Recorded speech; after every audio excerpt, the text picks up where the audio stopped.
Hey guys, welcome tonight. We have a very special night for you. Everybody has always been asking about taxes, investments, money management, and so I believe we have the answers for you. I wish I would have done this years ago and wouldn't have made many mistakes that I made along the way. But I'm going to go ahead and go straight to our guest tonight.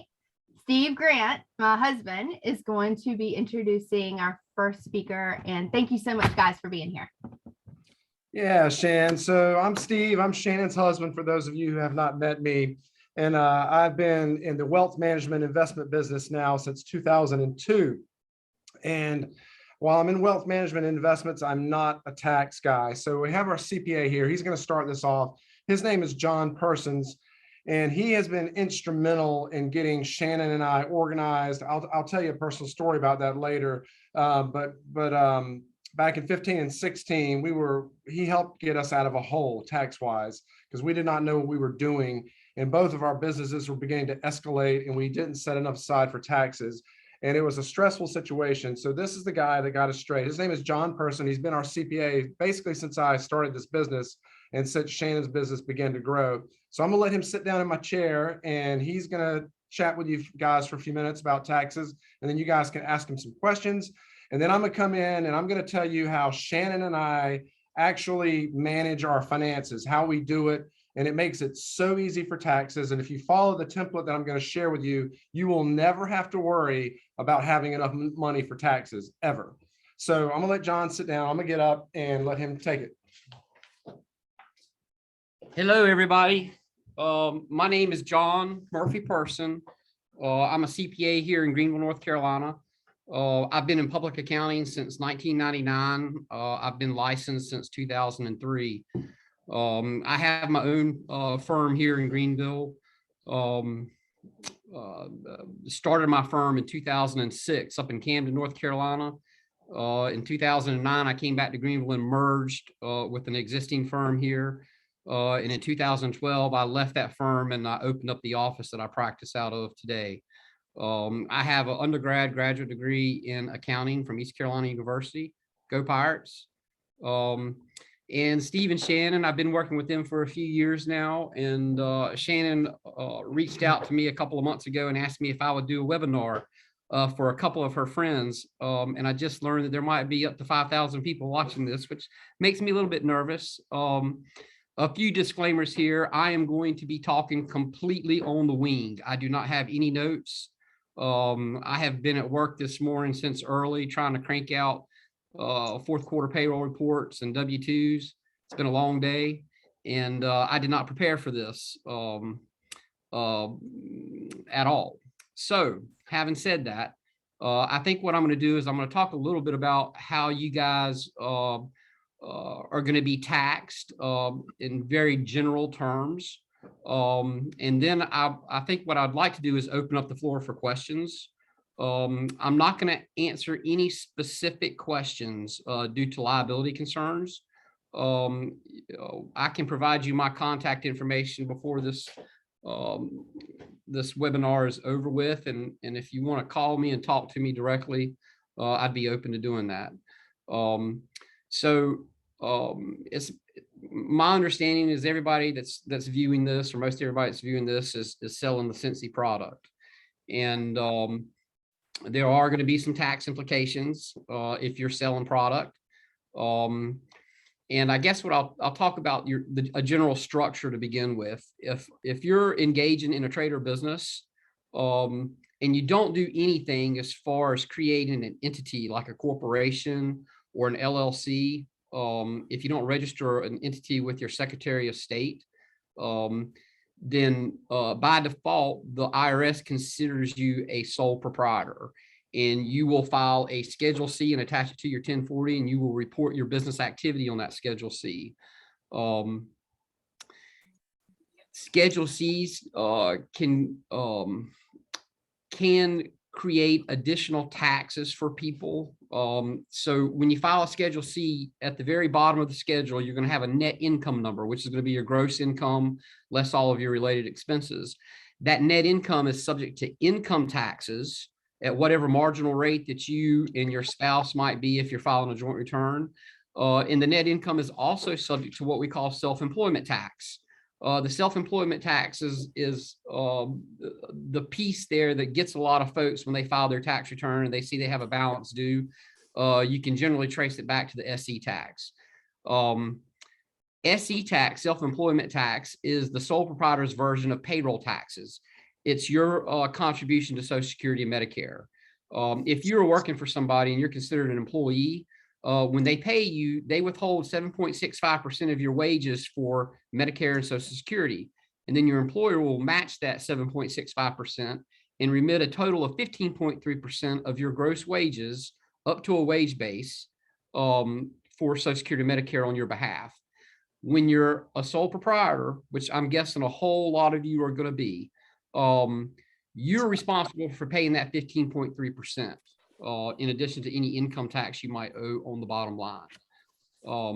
There are strategies to minimize that SE tax. The most common would be to incorporate and set up do what we call an S election with the IRS. S corp is what we refer to as a flow-through entity, meaning the business, the corporation, files a standalone tax return, and then the net income flows to the shareholders, individual 1040, and you pay income tax on your 1040. S corp flow through income is not subject to SE tax, and therein is the savings between an entity that has an S selection that's being taxed as an S corp versus a sole proprietor.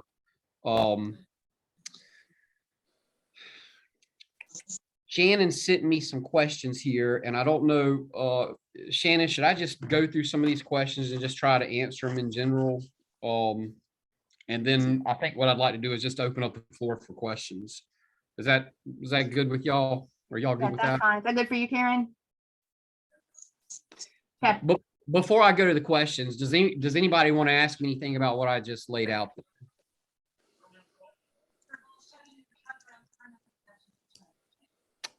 Someone said, is that with every state or different with each state? So that is federal tax law. So we're not going to talk about any state specific laws tonight because I know you guys are spread out all across the country. But basically what we're going to discuss is federal tax law, how you're going to be treated on your federal tax return. Most states piggyback federal law to some extent. Some states decouple from some of the federal tax laws and they have their own provisions. But what I'm going to talk about tonight is going to be federal tax law, not state specific. But yes, it's across the board. Wherever you live, what I said would apply as far as a Schedule C, sole proprietor, or whether you set up a corporation. A lot of folks are setting up, I will add this to that. A lot of people set up LLCs, and in doing so, you pretty much so register with your Secretary of State, and you form an entity. An LLC, a limited liability company, if it has more than one member in it, it's considered a general partnership, and it's required under federal law to file a partnership tax return. A single member LLC, which is very common, is a disregarded entity for federal income tax purposes. So what that means basically is if you set up an LLC and you're a single member and you're doing it to report your Scentsy activity, you will still have to file a Schedule C sole proprietor business return and attach it to your 1040. Again, single member LLCs are considered disregarded entities for federal income filing purposes. Any questions? John, there's another one.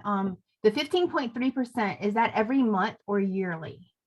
That's annual. So that 15.3% is calculated on the net income on that Schedule C that you will attach to your 1040, which is annual filing. And I'm saying it's 15.3%, but it's actually a little bit less than that because the first $400 of net income on a Schedule C for a sole proprietor is not subject to SE tax. So it's not exactly 15.3% on 100% of the net income, but it's right there close to it. So yes, that's an annual calculation that you will make. You report that tax liability on your Form 1040 along with your income tax liability. They're added together.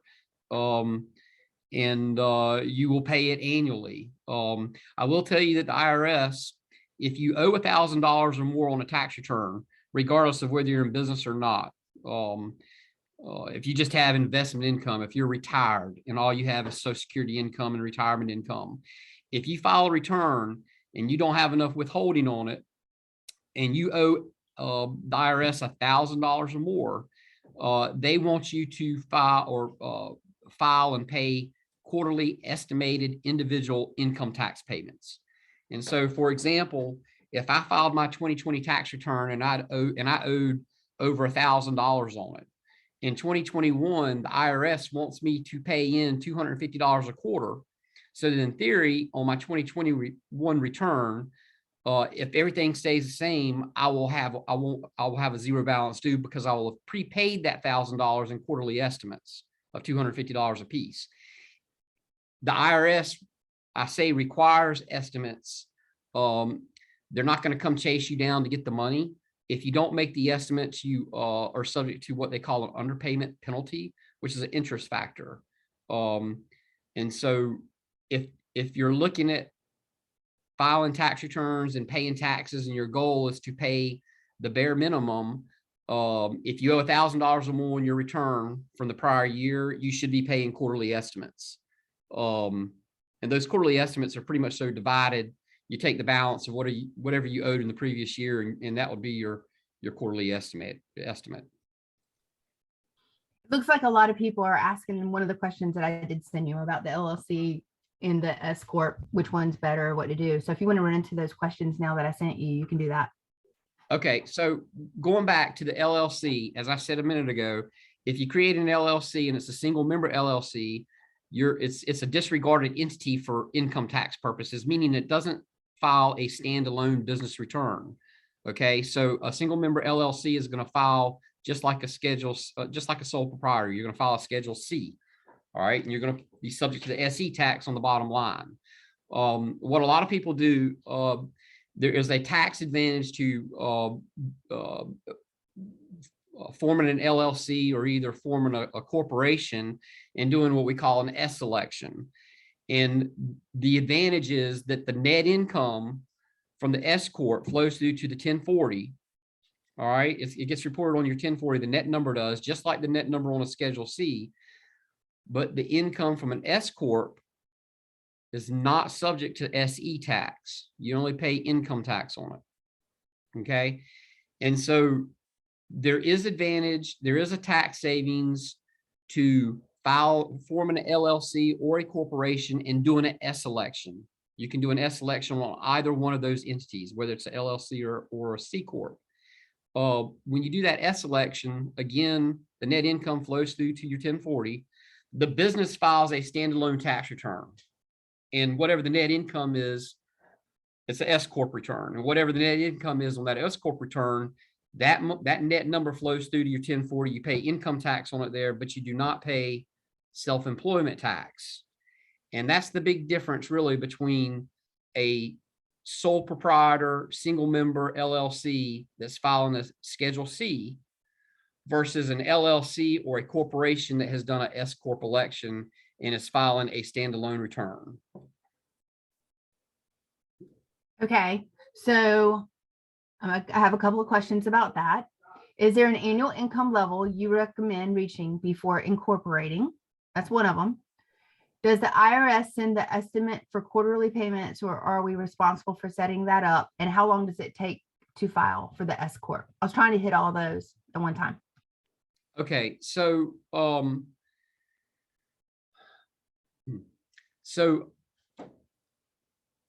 gonna start with your first question. So at what point would your income level justify setting up an S Corp or setting up an LLC or a corporation and doing what we call the S election, which means you're being taxed as an S Corp? you're going to have to pay somebody to push the paperwork, do the corporate tax return, keep your books. There is a payroll component when you have an S corp and you've done an S election. You have to have payroll inside of the business. If you're the owner, if you're a single owner or single shareholder, single member manager of the LLC, and you do an S election and you're treated as an S corp, if you're pulling money out, some of that money has to be subject to payroll tax, meaning that you've got to put yourself on a salary and you got to file quarterly payroll reports, and then you got to prepare W-2 at the end of the year and all of the compliance that goes along with payroll. That administrative cost, typically people that come to me, a new business, they're looking, somebody that's relatively small. If you go into the S election, you're looking at a minimum of $3,500 a year to get somebody like me to push the paperwork for you. And so the S corp actually gives you about an 8% tax savings. Without getting real technical about it, the savings is directly related to the SE tax that you pay on a Schedule C sole proprietor return. Okay. And what I tell people is that their net income needs to be 40,000 or more before they're truly getting a benefit of a tax savings plus paying me to push the paperwork. So if your net income is below 40 grand, I would keep on trucking with a Schedule C and just dealing with the SE tax. We're talking net income here, gross after your expenses. Net income being what you're going to pay tax on. Okay, you can keep going. What were your Next question was, how do the quarterly payments work? So okay. So the IRS will not send those to you. They will not set you up and tell you to make those. Our whole tax system is a system of compliance, voluntary compliance, unless you get into a jam, and then they call it forced compliance. And you never want to experience forced compliance. If you do, you've been a bad girl or boy, and the IRS is coming after you.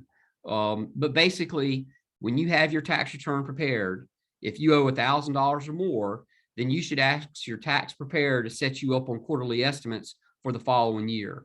So, an example, if I did somebody's 2021 tax return tomorrow, and let's just say they had a tax, they owed 10 grand on that return, I would tell them that they need to pay in quarterly estimates of $2,500 for 2022.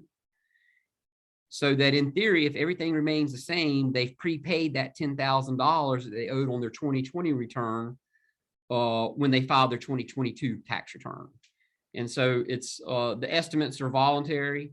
The IRS tells you if you owe 1,000 or more, you should be making them. If you don't make them, you pay an underpayment penalty, which is an interest factor. So you don't have to do it. But if you want to save money and you don't want to pay penalties and interest, you should be making the quarterly estimates if you fall into the requirement.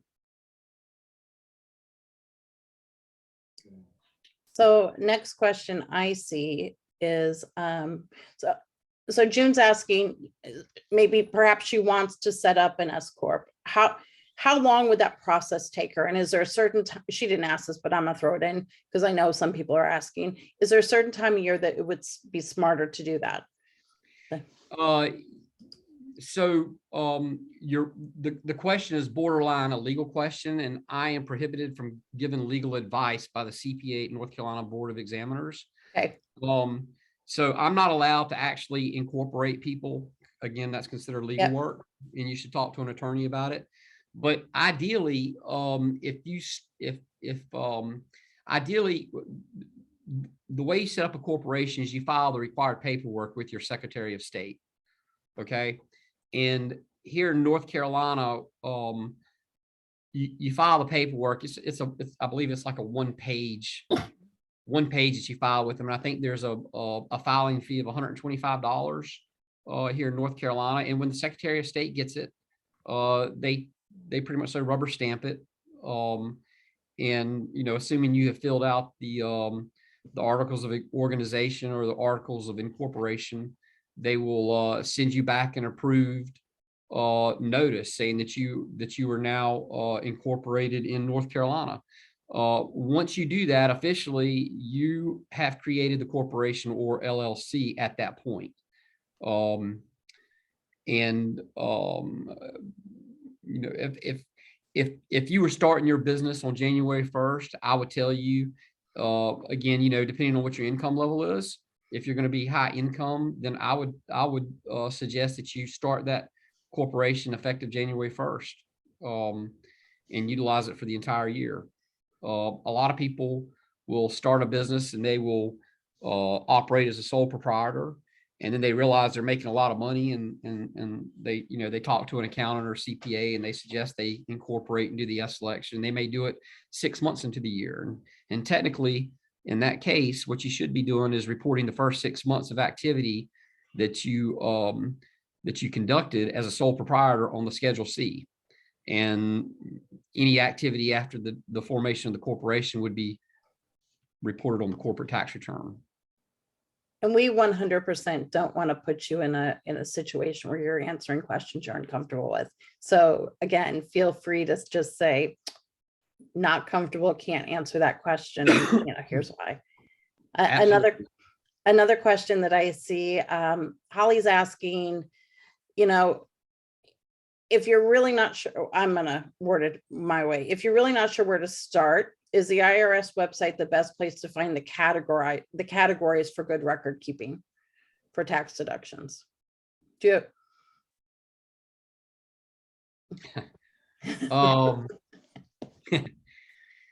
I'm guessing, you know, the IRS has a lot of good information on irs.gov. I'm not so sure that as far as starting off, just like general record keeping, I'm not sure that's the best source of information. What I would tell you is, when you guys start working, you start selling this product, you should be tracking all of your income and expenses, whether you're using Excel spreadsheets or whether you go out and you buy QuickBooks and you're tracking it in, you know, some type of accounting software, or Quicken. A lot of people use Quicken. I'm not a big fan of Quicken. Most of my clients use QuickBooks. I actually push QuickBooks. It's a great program. But yes, you should be keeping your receipts. If you ever get examined, and it doesn't really matter whether you're incorporated or whether you're Schedule C, if the IRS comes in and questions a deduction that you've reported, you're going to have to substantiate it. And substantiation requires you showing them a canceled check, a clear check, not a canceled check, a clear check, or a bank statement that shows the debit card charge, or a credit card statement that shows the charge on the credit card statement. Basically, you got to be able to support and substantiate any expenses that you're writing off, regardless of what kind of return that you're filing. I will tell you this, for meals and for travel, in addition to having a cleared credit card charge or a cleared debit or a clear check on your bank statement, you have to have the actual receipt from the service provider. So if you go out and you have a meal with your buddy and it's a business meal and it qualifies as such, not only do you have to be able to show where the $100 cleared your business checking account, if that's how you paid it, but you also have to have the physical receipt. And that applies to both travel expenses, all travel expenses, and all meals. Basically, all the other expenses can be substantiated just by showing them a clear check, credit card statement with the charges, or a bank statement with the debit card charges. I know we want to be cognizant of the time. I see one other question I see two questions actually. Two of them are pretty quick that I think you could answer. How many years do people need to keep paper storage? That's a good question. So it really goes back to what the statute of limitations are. And so, you know, basically you should be keeping 3 years worth of records and tax returns. If you get examined and they come in and they discover where you have understated your net income by 25% or more, the statute of limitations goes back 7 years. And so if you're doing some funny business on your returns and you get caught, they can go back 7 years. If they come in, they look at your records and they determine there's fraud, there is no statute of limitations. They can go back as far as they want. So that's basically what I tell my clients when they ask me that question. So as long as you're doing things on the up and up, you should be okay with 3 years. Yes. Yeah. Okay. On meal and travel receipts, are pictures of the actual receipts are acceptable? Like if you snap and upload your picture to QuickBooks, is that acceptable? That's a good question. I'm not really sure about that. I think that a picture would probably be suffice. But I tell all my clients to throw them in a shoebox and keep them, the actual physical receipt. But I'm guessing that in this day of technology that a picture of it would be suffice. But if you get examined and they come in and they tell you that's not suffice, don't holler at me. And then the last question that I've seen a couple times coming up has been about the use of a third-party payment app like PayPal, Venmo, Square. Is there a new law that is going to require them to report at the $600 level versus to 1099, what 1099 KU or whatever? I'm not sure if it's Yeah. a K, So that's a pretty good question too, and that's something new that probably a lot of folks are going to see this year. Prior to 2021, basically these third-party transaction networks would only issue you the 1099-K for credit card payments received. If the gross amount exceeded $200,000 and you had 200 transactions or more, okay? The American Rescue Act, which became effective, I believe, December 31st, when was the American Rescue Act, Steve? I'm not sure. So the rules that are in place right now, there's a 600, that minimum threshold of $200,000 and 200 transactions has been reduced down to $200. And so if you're selling goods or services through a third-party network, you're going to get a 1099-K that shows the gross amount that they pay to you folks. And so that's going to be new for the 1099-K reports coming out for the year 2021. You should be getting those by the end of this month. Previously, they had that higher threshold for reporting. So yeah, I'm sure that'll probably, a lot of y'all will see those 1099-Ks coming in. You will see them if you've sold more than $600 through credit cards or third-party transaction networks.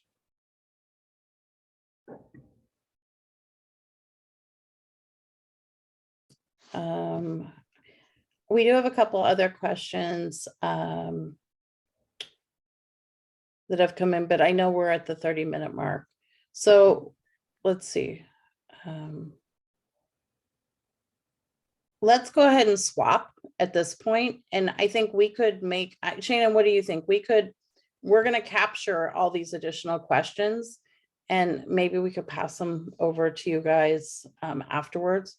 What do you think? If there's time at the end, otherwise, maybe we'll ask some more. I just want to make sure that yeah. That's fine. That's fine with me. Let's see. Yep. Yeah, So let's do that.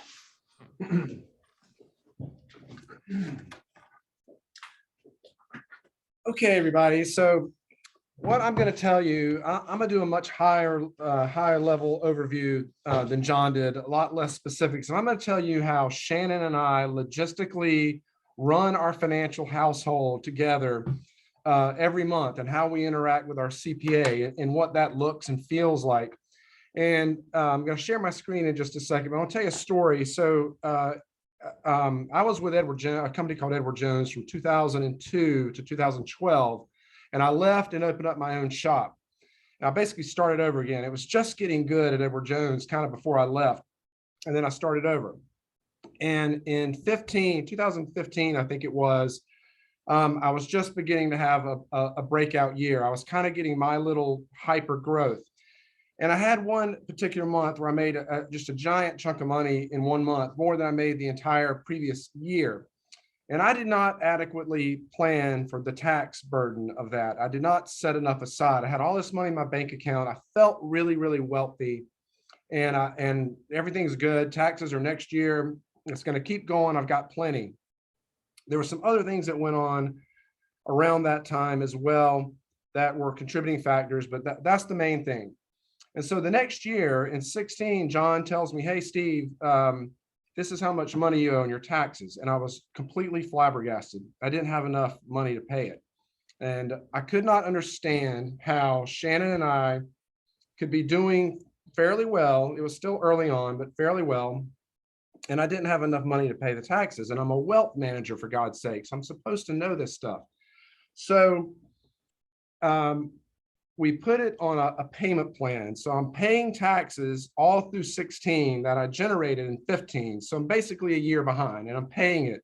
But during that time, I established the system, Shannon and I and John established the system that I'm about to show you right now that allowed us to get out of that hole in 2 years. And we have never looked back, and I'm never going back again. And it's especially painful for me to have been in this situation because they do not let people like me who handle millions of dollars of client money do this job if I'm in tax trouble, if my credit's bad. I mean, they check it every year. They do an annual audit of me. They look at my credit card balances this year versus last year. They look at everything. And if they deem me a financial risk, they don't allow me to do this business. My career was in jeopardy. It was the most stressful 2 to 3 years of my life. And out of that pain was born what I'm about to show you, which is common sense. Most of you are probably already doing this. Some of you haven't made these mistakes yet. Some of you made them and learned from them, and you kind of are like, I know what he's talking about. And so I'm going to show you just high level how we do it. So I'm going to share my screen here in just a second. Hang on here. All right, let me get back to this here, draw. All right, so when Shannon gets paid, so she is a 1099 person. All of you girls are just like me. So first of all, we have 2 business accounts, business corporations. She has a Heaven Essence account. And I have an account called Meridian Investment Capital. And let's see here, hang on. This is the first time I've done this, so cut me some slack. All right, and the first thing I want you to know about these accounts is that they are bona fide business accounts. These are accounts set up in a corporate name. They have their LLC, they have their own unique tax ID number. These are not personal accounts that I nicknamed on the bank's website, our business accounts. These are bona fide business accounts. And when Shannon gets paid, her money, she calls me, and hang on here. She calls me and says, hey, I got paid today, and here's how much I got.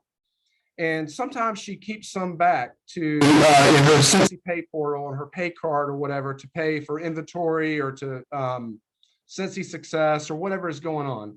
But generally, she tells me how much she gets paid, and most of that flows over as she transfers it into this business account. And she gets paid. You guys get paid once a month. I get paid twice a month. The same thing happens. The money lands in our business accounts. And the very first thing I do, the day it comes in, I don't let it sit there and languish. The very first day that it comes in, I take the biggest chunk of it, and we have an account called a tax account. And this is a personal account. It is an account in Steve and Shannon's joint name. It is a personal account, but it's set aside. It's called the tax account. If you look at our checks, they actually say Steve and Shannon tax account. And so I immediately take I'll tell you in a second here. I immediately take 35 to 40% of what we earned. Not what she, the total amount, the total money that we receive, 35 to 40% of it goes in there and it stays there. That money is sacred. I do not touch it. We do not rob it. There may be some rare situations where we'll tap it here and there, but that money is sacred and it stays there. Now, we also have another account, and this is our Steve and Shan. This would be our joint account, just like everybody has. This is our joint bank account. And we have debit card and checks and all the stuff you got to have. So John calls me every month and he says, hey, your payroll is due or whatever. And so we actually write checks from Essence. We actually write checks from Essence and Meridian, and those go into our joint account, and they're payroll checks. I've already set aside a ton of money for taxes. Now, these two business accounts, by the way, every business expense that she has and that I have are paid out of these two business accounts, every single one. And my goal is to minimize leakage. I don't like shoe boxes full of receipts and all that kind of stuff. So these accounts, the Meridian and the Essence accounts, generate statements. And everything that is business related goes through those accounts, whether it's internet. Shannon wanted a new iMac computer. Hers is old, not working well. And I was like, well, Merry Christmas, baby. Buy it through the Essence account, and I hope you enjoy it. And that way we can write it off. And so then at the end of the year, I get the bank statements from those accounts and I give them to John. And his payroll or his bookkeeping girl goes in and categorizes all those expenses. She goes through every statement line by line, categorizes everything. I don't do anything. I'm a guy who says, just do it for me. Let me delegate it. That's what I pay him for. He's a professional. And his team, they handle all that for me. I don't do it. And that is how we run our money. And then on the quarterly estimates, John will call me. We just did one for the last part of 2021. And he called me and said, hey, I think you should pay this much on the feds and this much on the state. Or he sent me a letter to do that. And I called him back and said, hey, man, right now, we got a lot of money in the tax account. We're pretty fat in there. Do you think I should pay some extra? And he said, well, how was your year? How was Shannon's year? And so we kind of do some back of the napkin calculations, and we paid in extra because I never want to be behind again. And if we overpaid for 2021, we'll apply it to 2022. I'm that much more ahead of the game, and we are golden. Now, it is painful for the money to flow out of this account because this account gets big really, really fast. And again, it feels like you're wealthy, but that is not your money. You owe it. And the IRS is the most powerful debt collection agency probably in the world. They will get you. They will find you. They will put a lien on your home. They will come after you. And John has told me some horror stories about that. And I was very concerned for a while that I might become one of them. But we turned the corner and we got out of it. And so this is how we run our money. Questions, comments, harassing remarks? Can I add one thing, Steve? Yes. When you said I get paid and then I call you and I tell you how much I made and I might keep some out, I didn't want anyone thinking that I put it in another account. That's our pay portal, guys, that we get paid in.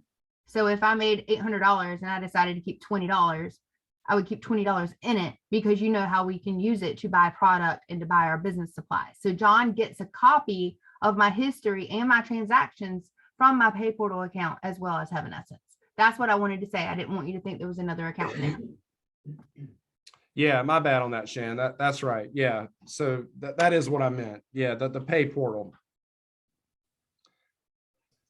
Now, this is a slight oversimplification because on the Essence and the Meridian account, those accounts have checks and they have debit cards. Debit cards have relatively low daily spending limits.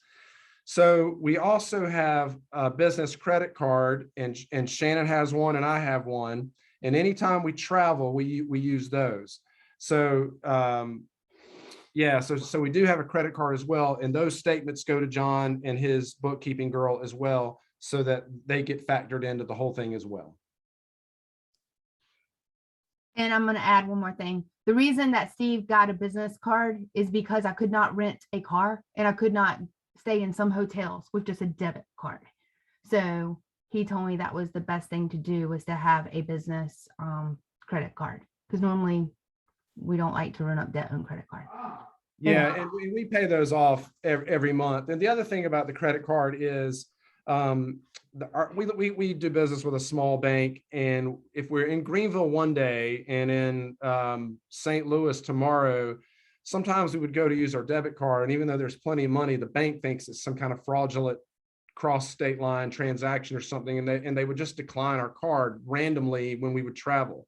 So now it's kind of our practice that we use a credit card anytime we travel. It's what we use, and then we pay it off when we get home. That's correct, Shannon. So Allison is asking, and I think I can even answer this, Heaven Sense. That's just the name. That's your business, Shannon's business name. Correct? Yes. When you create a corporation with the Secretary of State, you have to name it something, and hers is Heaven Essence International, and mine is just Meridian Investment Capital and Financial Planning. It could have been anything, but that's what we called our corporate accounts. A couple other questions that I see. So how do you decide how much you are transferring, how much your payroll is each month? John calculates that. So I don't know. How do you decide that, John? So the 35 to 40% that Steve withholds from the gross will cover most all the taxes, whether it's the payroll taxes or the income taxes. Yeah, so I kind of know what our tax liability is. I kind of know what our I guess our rate is, because I look at it every year. And that 35 to 40% is kind of a moving target. What I like to happen is for John to tell me, and what happened last year is John called me and said, okay, here's your total tax liability. And it was a lot less than I thought it was, because we had paid in very aggressively. And so that tax account was in great excess. And so I was able to use some of that money for something, because I knew we were paid up and we already had money that carried forward to the 21 year, and it worked out beautifully, and I felt really good about it. But that is a big number. It's probably more than we need to be doing, but I always like to have cash. I never want to be owing taxes and not have money ever again. It's the worst feeling in the world, especially for a financial advisor. So Liz is asking, would you recommend using a high yield savings account for your tax account, or do you just have a traditional? Well, the thing about those, I mean, you could, yeah, but even a high yield savings account is earning like 0.5% versus 0.2%. It's not a lot. It's not a big difference. Ours just sits in a money market and earns literally nothing. I think it's like 0.02 or something. It literally earns nothing. But the goal of that tax bucket is strictly preservation, and that's what you want. I don't want that money to go anywhere, so I don't invest it. If you have a time horizon less than 2 years, I don't think you should invest your money. You should have it in a preservation mode. A high yield savings would give you a few extra bucks. It wouldn't hurt anything. So Taylor's asking, after transferring money to the tax account, you said you write checks to your joint account, so your payroll. Are you actually writing your own payroll? She's asking, or are you just are you actually writing a physical check for your payroll, or are you literally just transferring funds? I'm literally writing a physical check, and that's part of the tax compliance stuff. John creates a pay stub. And so Shannon and I, the IRS says you must pay yourself a reasonable salary based on what you're making. And so John has that calculated for us, and we actually write a physical check, and he sends me a pay stub that has the gross amount, tax withholding, FICA, whatever, 401k contributions, whatever that I told him that we've made. And we actually write those physical checks. So if we ever get examined, we have proof that we're running our money in compliance with tax law. Is that right? Is that a good answer? Okay. You got a paper trail. Fantastic. You know, a paper trail. let's see. And then a couple of people are asking, do you have an expense cheat sheet, or do you have a template that you'd be willing to share that maybe John can't, I don't know, of that you all use for your deductions? No, I don't. So again, Shannon was able to provide me that. yeah, Shannon used to schedule have a from sheet. Scentsy. You got a sheet from Scentsy one time. It was the thing you used to fill out, Yeah, post it. you can turn off your white screen, Steve, so I can see you if you're Okay, done with it. all right. I can probably turn it off for you too. Okay. Yeah, one of my amazing directors, Annette, was able to get it for us. So if anyone wants, I'll be happy to post it on our Facebook page. But it's just something I used to give John, and it was able for him to categorize the things that we use in Scentsy instead of any other business. Is that about right, John? Yes. Yeah, but again, from my perspective, that's a lot of work because you got to add up all the categories. You got to keep everything. So if you're flowing your money through a business account and you've engaged with a good CPA who has the capacity to do your bookkeeping, I just hand them my statements, and they go through the things that I've spent money on line by line. They know this was a Shannon's car lease payment. This was my cell phone. This is my internet. This was my utility bill. This is my rent. And they categorize all that stuff for me. I just give them the statements and they do it. But if they don't have a CPA yet, Steve, it might be a good starting point, maybe. Oh, for absolutely. someone Of who's course. joining the business. Yeah. So I'll be happy to do it. What other questions do we have? I feel like we've answered most of them in the chat.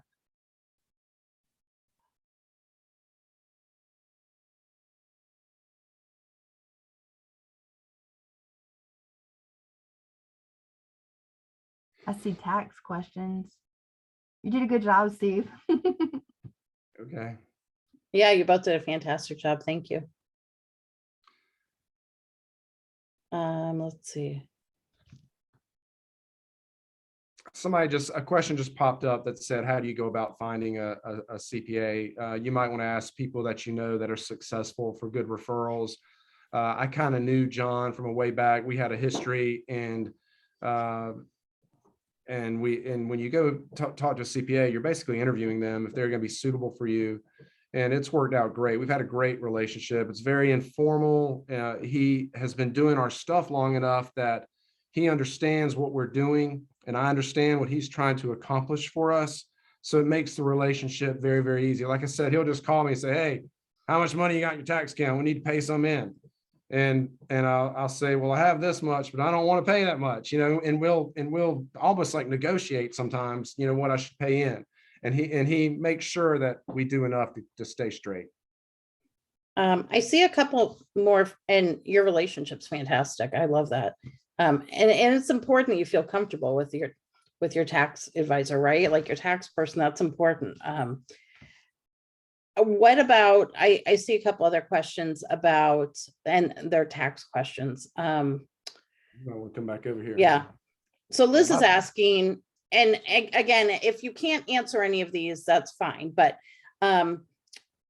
expenses, like for people who are doing live videos to sell the products. Okay, you're doing a live Facebook Live or YouTube, whatever, to sell your products.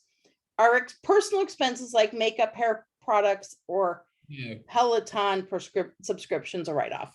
No, not at all.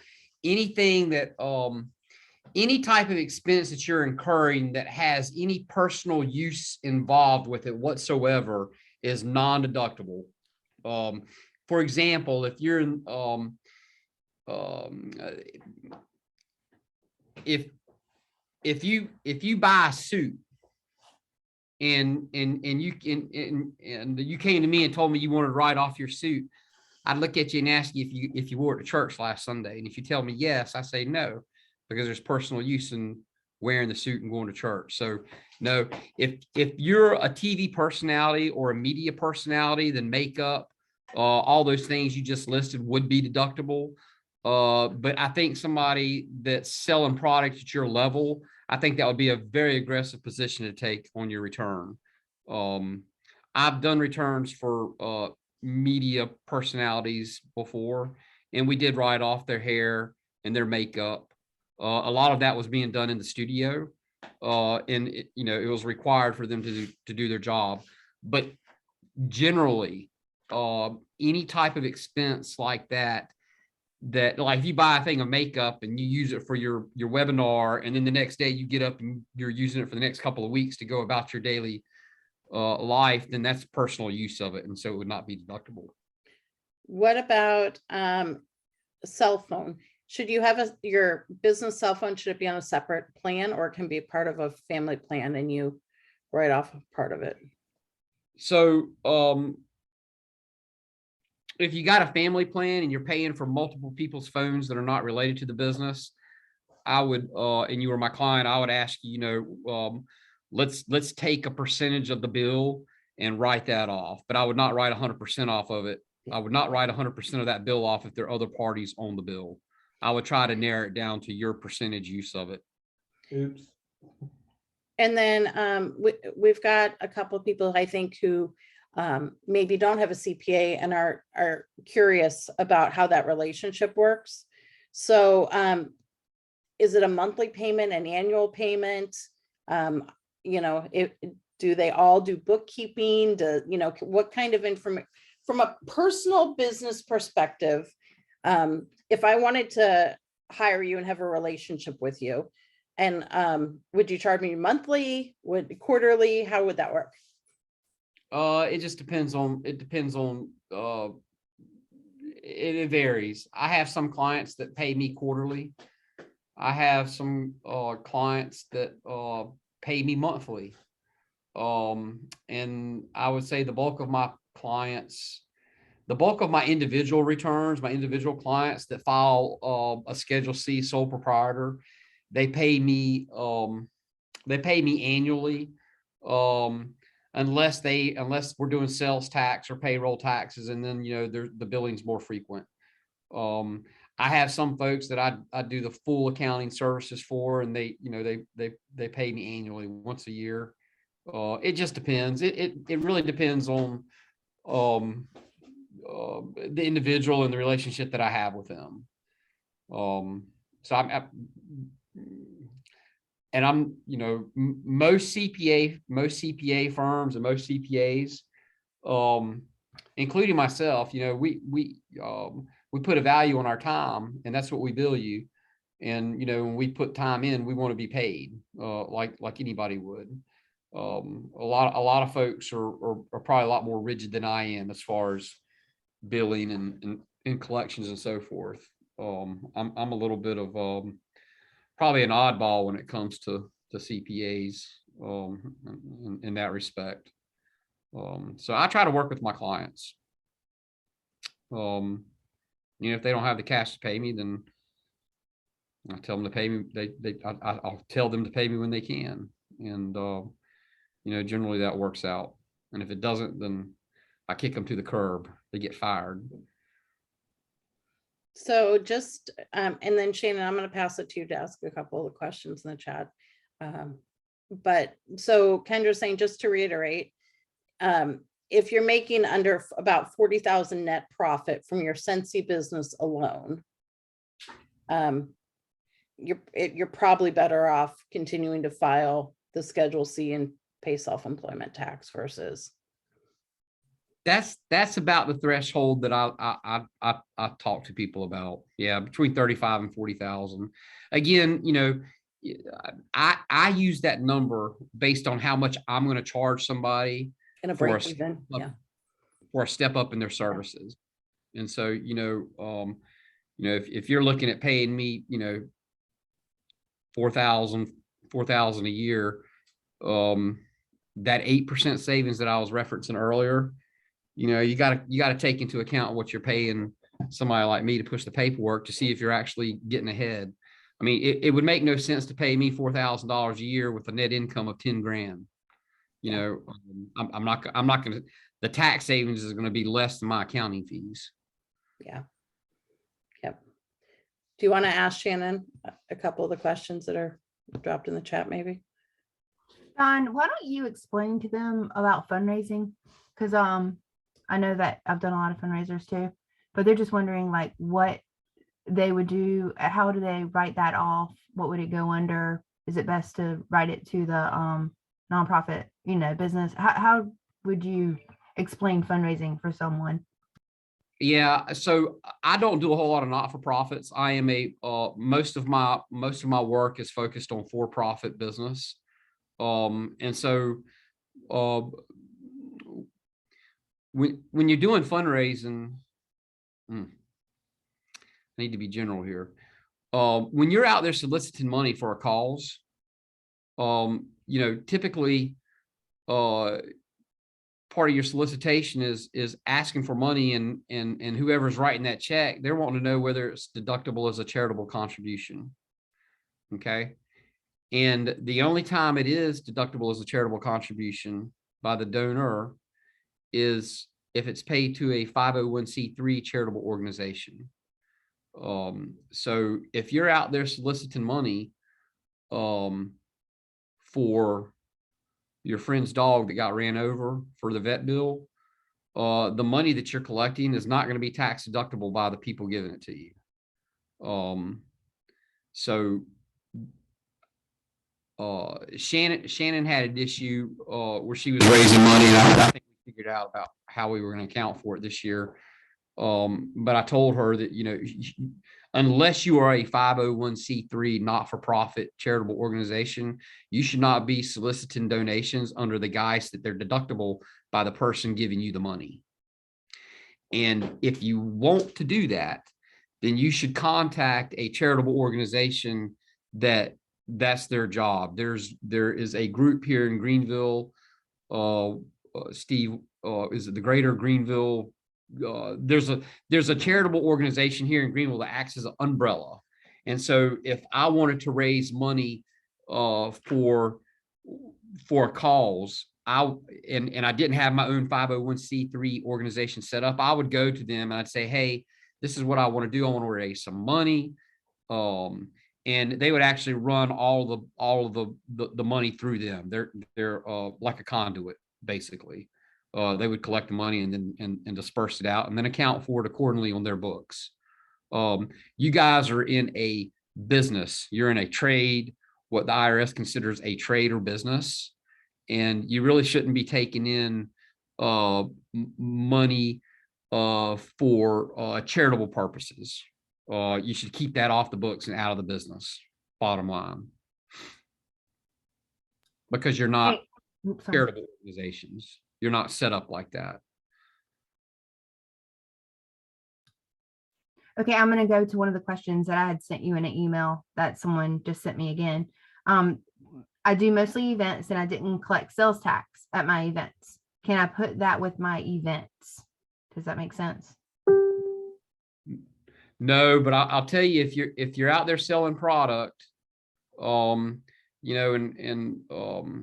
if you're out there selling product, the way the sales tax here in North Carolina, whoever the end user is, whoever you're selling that product to, whoever's receiving it, you should be charging them sales tax 7% on that product and remitting it to North Carolina. A lot of these third party transaction networks, outfits like eBay. If you sell a product on eBay, since I believe early in 2020, they actually charge sales tax on your product and remit it to whichever state the end user, the recipient of that good is residing in. So North Carolina says that if you're selling a product, you should be registered with them for sales tax withholding purposes, and you should be charging and remitting it, unless there's another party that's doing it on your behalf. If the transactions are running through another party that's doing it on your behalf, then you don't have to do it. But if you're the one that's out there doing it and you're charging and collecting the money, you should be reporting sales tax. So in our situation, we pay the sales tax directly to Scentsy. When we pay sales tax when we purchase, and Scentsy remits to the state on our behalf. Scentsy has the state tax ID number for every state, correct? You guys still correct me if I'm wrong. Right. I'm pretty sure. That's my understanding. Yeah. Yeah, they do a lot. I guess they're very similar to like how eBay's doing it. They're, I was they're, like, I am not a professional, but I think that's how it works on our behalf. When I Yes. have to give a tax number for events that we do, Scentsy provides a tax number for me every single time. So I don't have to worry about that. yeah, Scentsy is charging it and remitting it on Shannon's behalf. Is my understanding. If you're doing anything outside, back to the question, if you're doing anything outside of Scentsy, you're doing something on your own in North Carolina, if you're selling goods, they want you to charge and remit sales tax.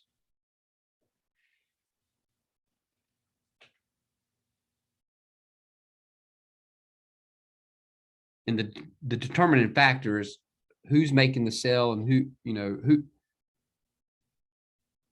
If that transaction is flowing through Scentsy, then I believe they're charging and remitting the sales tax on your behalf. If you go out here out here to a market here locally and you set up a table and you sell your product, you would be responsible at that point for, you're collecting the money personally. You would charge sales tax, remit it on that type of transaction. If you're selling on eBay, eBay's charging and remitting on your behalf.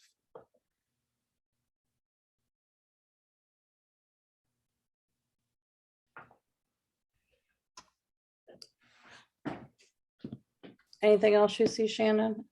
I feel like we've got some of the same questions that have been asked. Yeah, I just sent you something to see if you understood it before we. Yeah, answered. but I don't see that one. Let's see.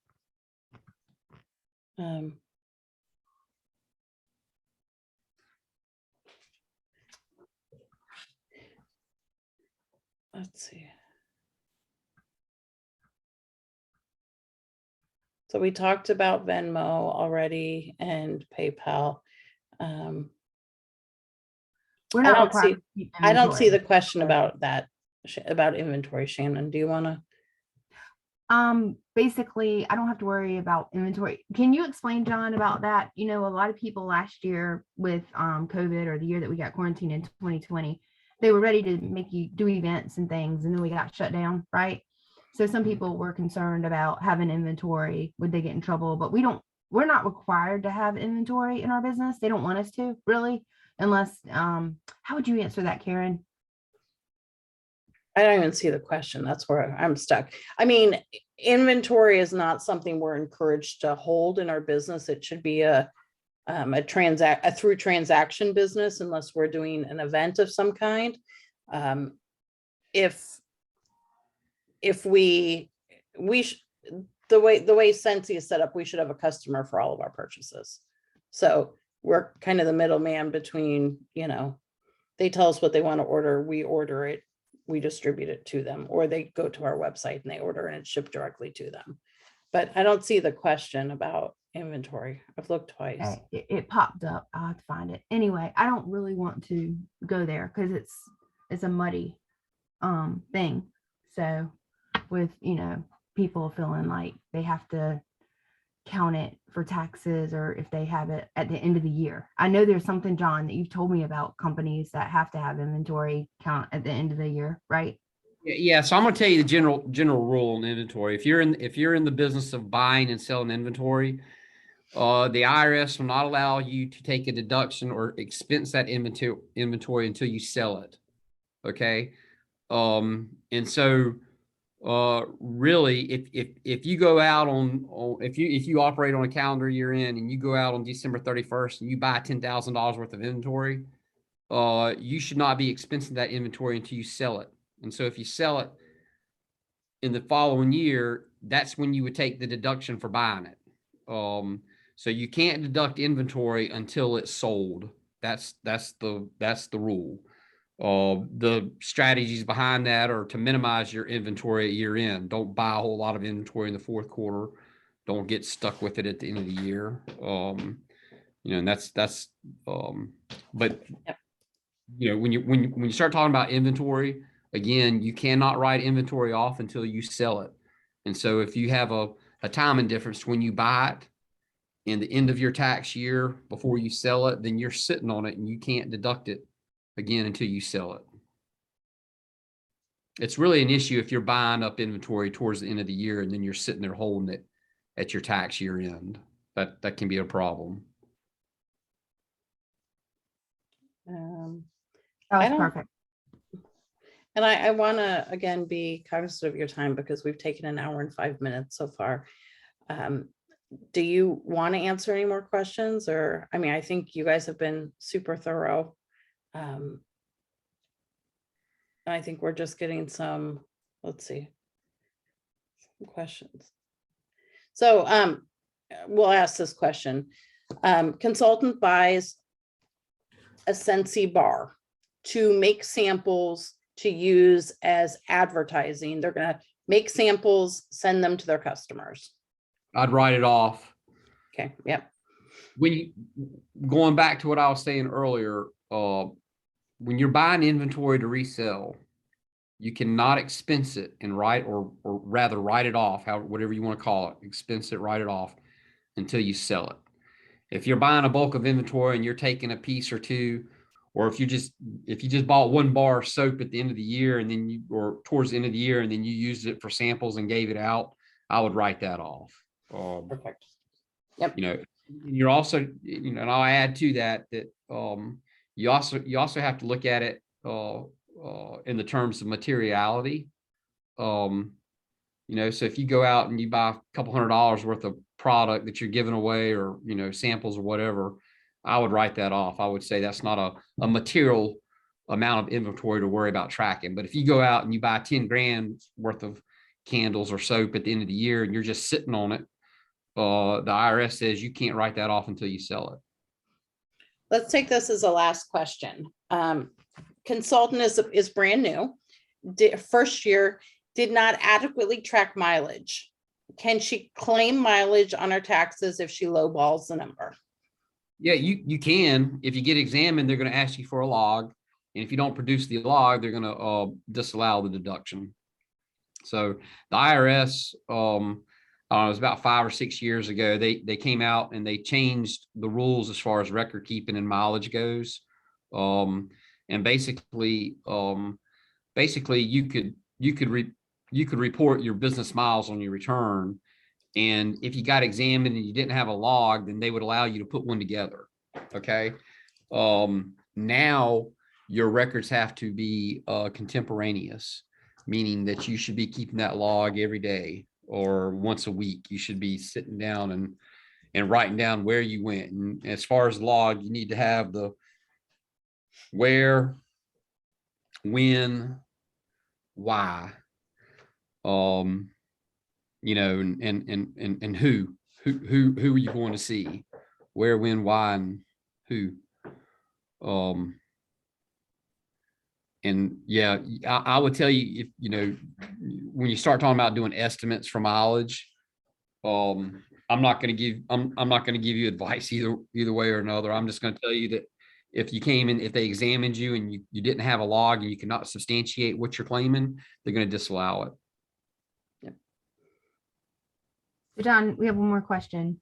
You were talking about not being able to write off clothes, but a lot of us brand ourselves with t-shirts and hoodies and all kinds of things that show that we're a Scentsy rep. So it's our advertising, right?